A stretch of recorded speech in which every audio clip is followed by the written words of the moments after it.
Black people have got to stop hanging out with groups of white people. I'm going to keep it a buck with you, okay?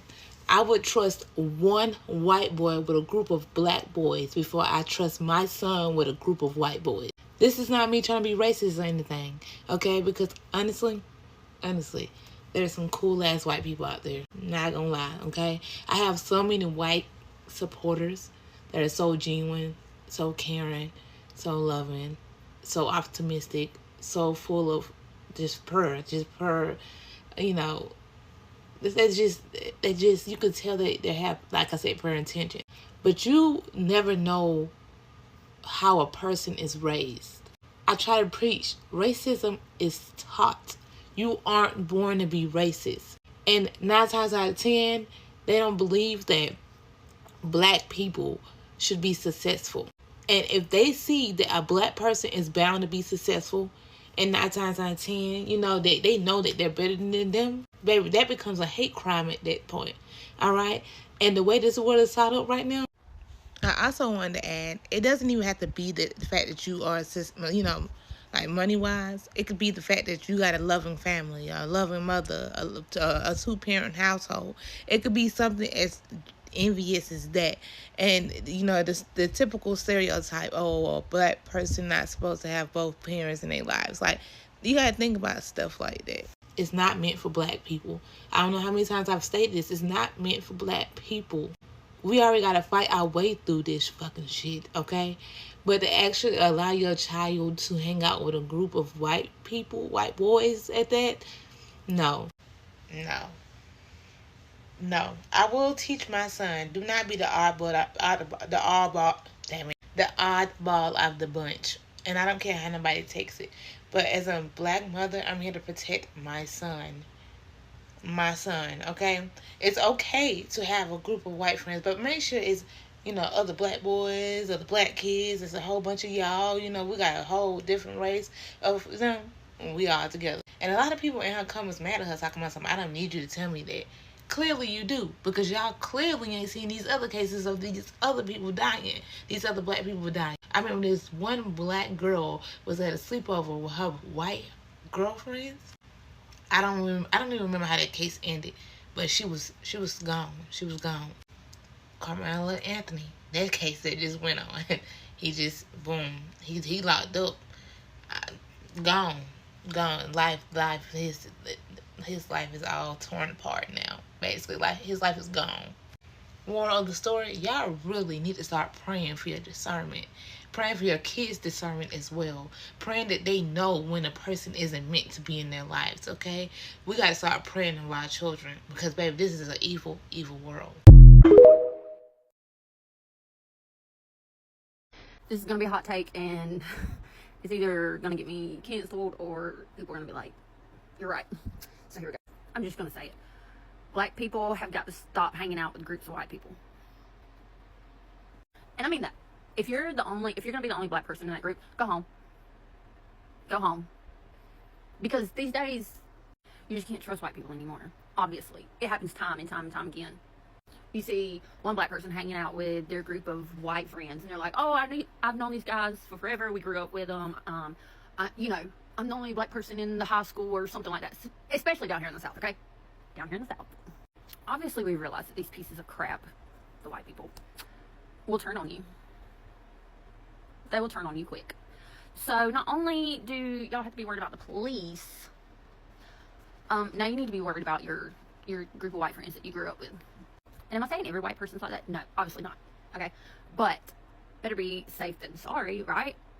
And that's a shame. But I just keep seeing it happen. And like over the past, like, you know what, 2 or 3 years, especially, if you know what I'm talking about, people have just gotten louder and prouder about it. So really it all boils down to like a lack of empathy these days. That's a whole nother subject though. But yeah, and don't come for me about my hair. I just got them running 5 miles.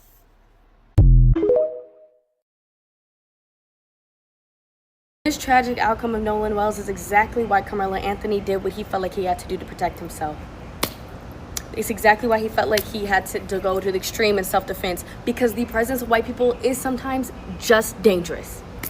We never know what the outcome is going to be. The mere presence of y'all is enough to feel like our lives could be in danger. And I'm not comparing these two young black teenage boys for shits and giggles. I'm talking about it because I saw a lot of folks, black folks included, talking about Carmelo Anthony and be like, well, you know, like, he deserves to be punished. He deserves that the justice system against him. He deserves this because he did too much and it wasn't self-defense. But we just don't like the fact that he got this sentencing. And I found that to be a collective gaslighting of black folks in America, of our history, and us knowing what could happen. We have always existed with the reality that no matter what we do, lethal force could be used against us. Just existing could be something that's dangerous for us. And so while we were talking so much about Carmelo Anthony's case and whether or not what he did justified the means in which he got out of that tent with them white boys, we are now collectively grieving alongside a family who's mainly grieving a young black teenage boy. And I think for some of y'all, that's easier because that's the story you're used to. That's the story that comes with, oh, grief and sadness and, oh my gosh, I can't believe that he didn't make it back. How could all his white friends come back with the boat and then leave him out there? But then when we have young black kids who see these stories, understand these stories, we have to process these stories. What does that tell us about who is dangerous to us? Who is dangerous? If we can't even trust y'all to be our friends, imagine the fear that happens when you pressing up against us and showing yourself to be a danger or showing that you might touch me or that you might try to hurt me. I'm going to use whatever force possible to make it out of that situation alive. Carmelo Anthony and Nolan Wells, two situations that are happening in the same landscape. And unfortunately, because of how y'all act, white supremacists, you can't divorce these situations from each other. So the next time you're wondering why a young black kid or a black teenager or a black adult might respond in a way that you deem really over the top to make sure they make it out alive, ask yourselves why we feel like our lives are always in danger around you. Y'all are so comfortable with black grief. You're used to black grief. That's what you're used to. That's the story that you are accustomed to. Your nervous system is used to black grief.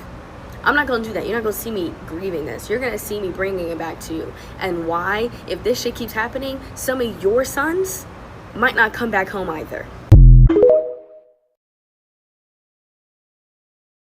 This is going to be a hot take, and it's either going to get me canceled or... And sis didn't say nothing wrong. Sis didn't say nothing wrong. Now, if I had came out and just said that, you know, without her stitch in the front of this video, I would have been dead wrong. But if she telling on her own kind to stop sending your nigga kids to hang out with white folk, like, how many niggas gotta go missing before you stop sending yours out on the boat, the fishing trip, the goddamn the hiking up the damn mountain, the shrimping trips and things? Stop sending your black ass kids with group full of white folk. Now they ain't all white folk, but baby, if the consensus says that your child is the only nigga, let them stay home. Like, keep your child home. It's okay to say no sometime to your child. A black boy named Nolan Wells passed away after being on a boat with his white friends. And it seemed that he was the only black person in this group of friends. Everyone else was white. And so basically, his body was found after they had went boating, just in the ocean. And then his friends basically said that they thought he caught another ride back, which doesn't really make sense when, like, that's the ocean. And also, you came with your friend. Why would you leave your friend not knowing for sure that they would be able to get back to where they need to be?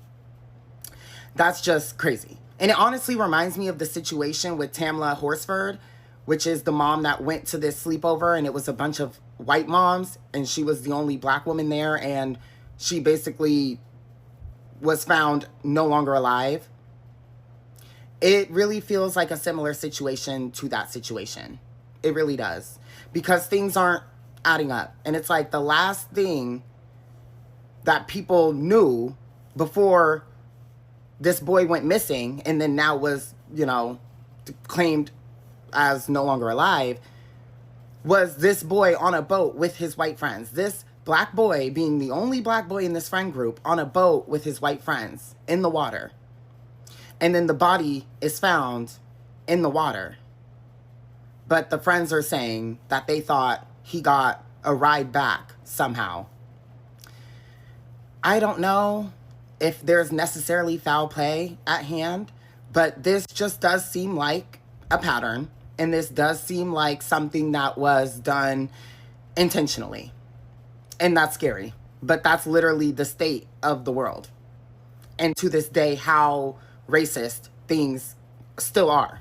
And it's actually mind-blowing. But it's like, I don't know.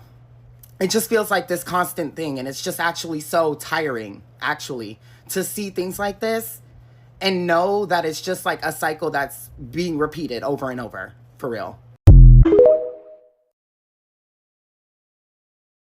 In 2026, we've seen a lot of things that have literally gone wrong with black kids, black people mingling with white people telling their children, if you have or you are in trouble or you miss your way, go get a black adult, stand by that black adult, blah blah blah. So we've seen a lot of times that we as blacks try our possible best to save their kids, to protect their kids. Even when they probably miss their way or when we go out with them, we try our possible best to come back together. But the generation of the other palm color people will not allow the HATE that they have for us. Because you can see that in this particular video, this is their fellow white woman telling you as a black person. And I want us to take this advice seriously. I understand that a lot of you will say, oh, it doesn't matter, what will be, even if it's with black person. But honestly, just check with all the scenarios that have literally been happening. Like, what has your child really gained in that predominantly white environment? Welcome back to the channel. My name is Sonia. Subscribe, like, comment, and share. Credit to the original creators of every single clips and stitches we have in our today's episode. I want to say a very big thank you to every single one of you liking, commenting, sharing, dropping super thanks. Also join my membership. I do not take you guys for granted. You guys are absolutely the best. And yes, with that being said, let's dive right into the other part of this video. I'll be back with commentaries. Let's go watch, guys. Black people, y'all gonna get enough of wanting your children and your young adults to hang around white folks. Y'all need to get enough of that shit. Y'all need to start hanging in your own fucking circle when you go to these colleges and when you go to these universities and when your kids are in these prep schools or whatever. Stop wanting to be in the circle of white people so fucking bad that it kills you literally. Y'all don't need to be around white people that much. They don't like you. They don't fucking like you. I don't understand why y'all have to be in the company of white people so bad. What is it about y'all young black people that makes y'all feel like you have to be accepted in white people's company? White folks don't give a damn about y'all either. What makes y'all think, young people, young educated people in college, what makes you think that white people give a damn about you? They don't. And when something happens to you, they're going to have amnesia. They're not going to know what happened because that's what their parents tell them. When you kill this nigga, make sure you tell the police that you don't know what happened, son. You don't know what happened. You weren't there. You don't know anything. This is what they tell their children before they send them off to school. If something happens to one of them niggers and you're there, you don't know what happened. You call me immediately and you don't know what happened. That is the story they tell all their children before they leave home going to school. Do not get caught up around a nigger. And if you do, you don't know what happened. They're not going to protect you. They're not going to be by your side. And they're not going to save you. And if anything, if it comes down to it, they'll fucking kill you to save their own lives. They don't have your back. And here we are, black people. We will give white folks the shirt off our back. Because the good Lord says so. The Lord said, love everybody. And these motherfuckers will kill you to save their skin. Leave them white folks alone because they are not for you.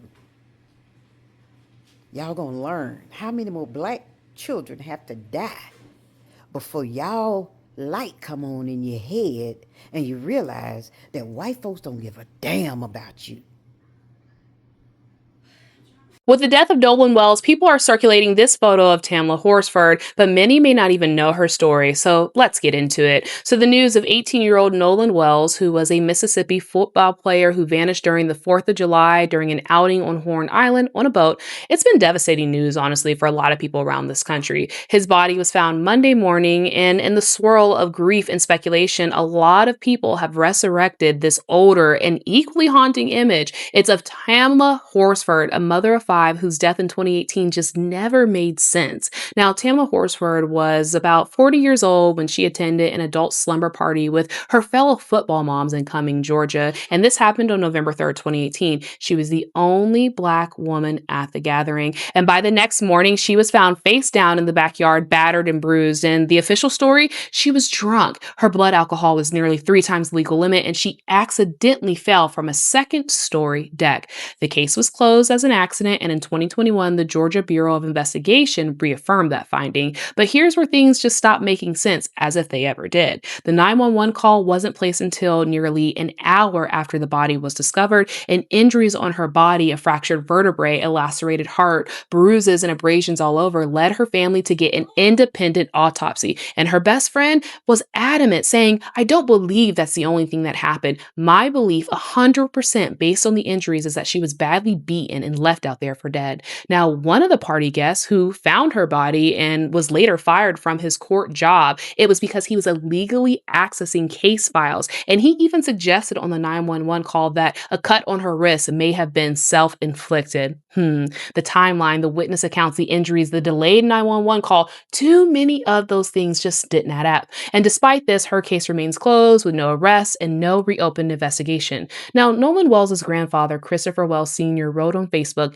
"It's time for answers, but be mindful they need space and need to grieve. There has been enough finger pointing. Let law enforcement do their job." I hope Nolan's family will get the answers that they truly deserve, and I hope that this investigation will bring clarity because they deserve answers on what happened to their loved one. This is Monique with the Black Belt Daily, signing out.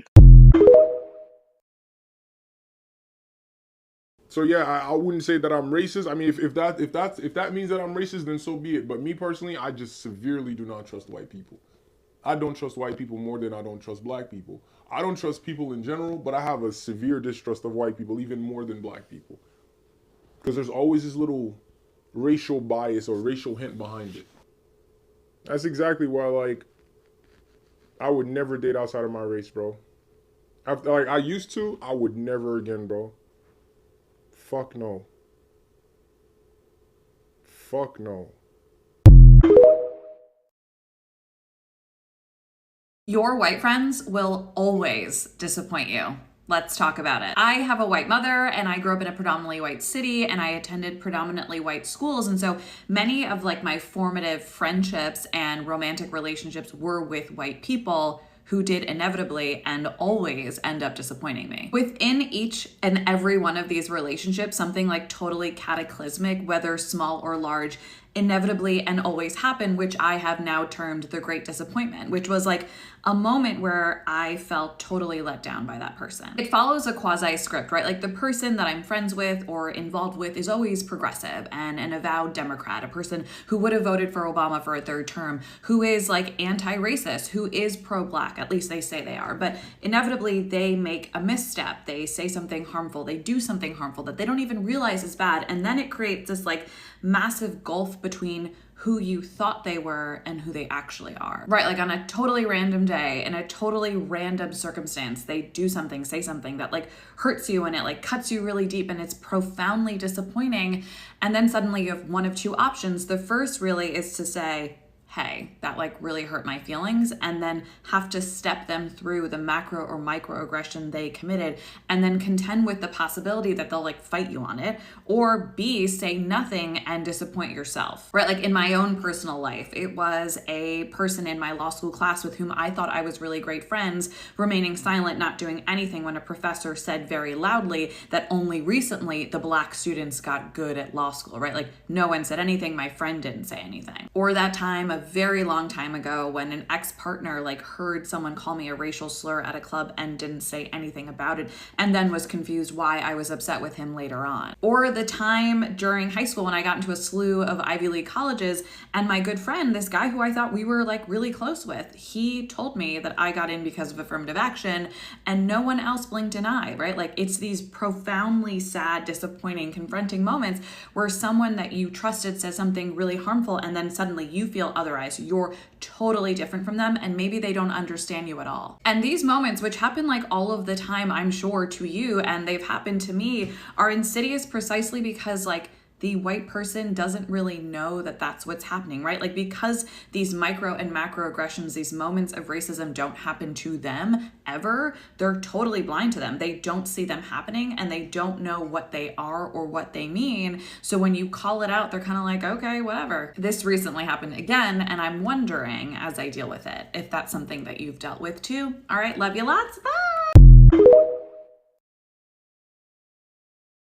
You guys have to understand, when people say like we don't want white people in our stuff, it's not like white people are so evil and bad.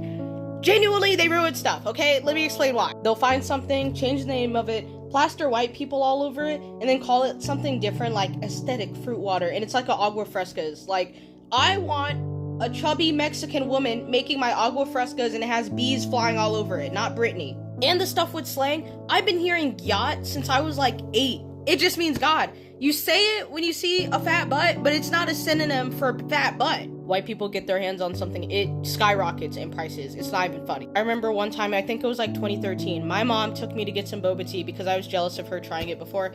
It couldn't have been that expensive. I don't remember the price exactly, but she knew she wasn't gonna like it, and she still got herself one, and she didn't cringe when she saw the price. So it had to be like slightly more expensive than a Pepsi or something. It was probably like $2.70 something, I don't know. And she was like, oh, I'm not feeling this. The fact that she bought it knowing that she wasn't gonna feel it. Nobody would do something like that now. Also, things go down in quality when they get gentrified. They do.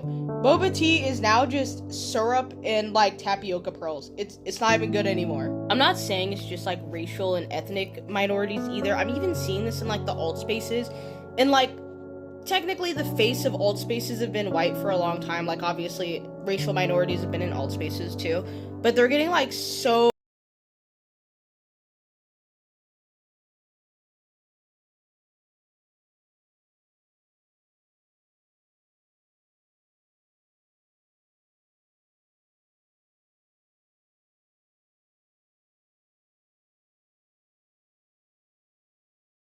awful, guys.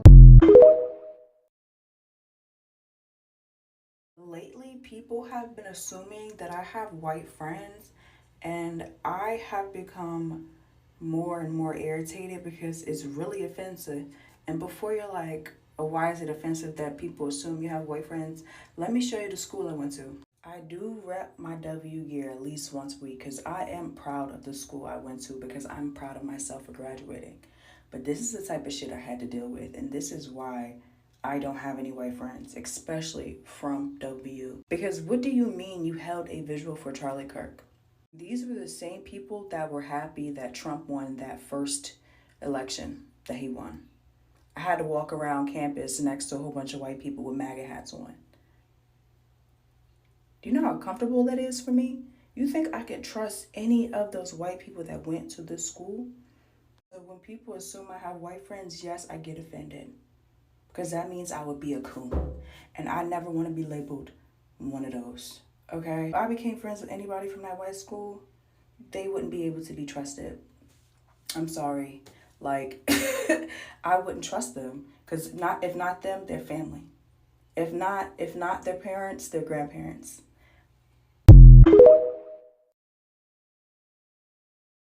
It has gotten to that point where white people will also come advise black people and tell them, do not let your kids mingle with white folks. These are white people telling black people that it is high time you do not let your kids mingle with white folks, because of scenarios, a lot of scenarios like this that have literally been happening over and over again. For those of you that don't know about the story, This boy went out, this black 18 years old Noland went out with his wife friends to a beach on the 14th, on the 4th of July, sorry guys, on the 4th of July, never returned, but his friends brought back his phone saying, oh, he moved to the other side of the beach, he followed some girls. They were just giving like cook and brew story that is raising a lot of Americans' eyebrow to say we need to look into this case. How can you go out with a friend? You know that you are literally not complete. You have the audacity, you have the mindset to come back without that your friend, but you came back with his phone. So something is wrong somewhere. So right now, a lot of white people or some white people that are a bit good, that understand the struggles of black people, are now advising black people, don't do that mistake of letting your children, your black kids, to mingle so much, maybe in search of high quality standard education, blah blah blah. Let them marry their community, let them understand their community. Honestly, I've also seen a woman today while I was actually checking out some videos on TikTok. I saw a black woman that was literally lamenting and crying how her black son was assaulted by his white friends. Like he was brutally assaulted. And then I keep asking my questions, or I keep asking myself questions. For how long do we keep allowing our children to mingle? Like, what's so special about mingling? And that there are some children that no matter what you say to them, they will not listen. As a mother, as a father, they will still choose their friends. They will tell you, oh, they are my friends and there's nothing you can do about it. But still, as a parent, I think we still owe them that obligation of always reminding them, maybe probably showing them cases like these that have literally happened. Because if they should tell this 18 years old boy that a day will come that you and your white friends will go to the beach and then you are not going to come back, this guy will literally said is a lie.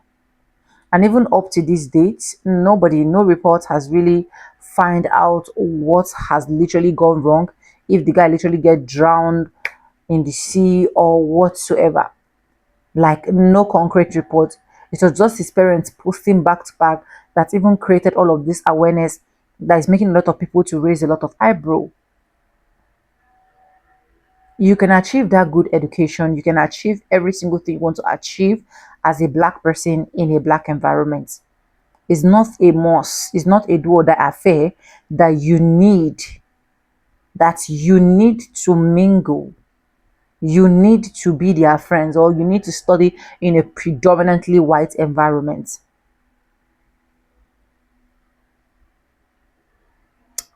Let me know what you think in the comment section. Credit to the original creators of every single clips and stitches we have in our today's episode. I want to say a very big thank you to every single one of you.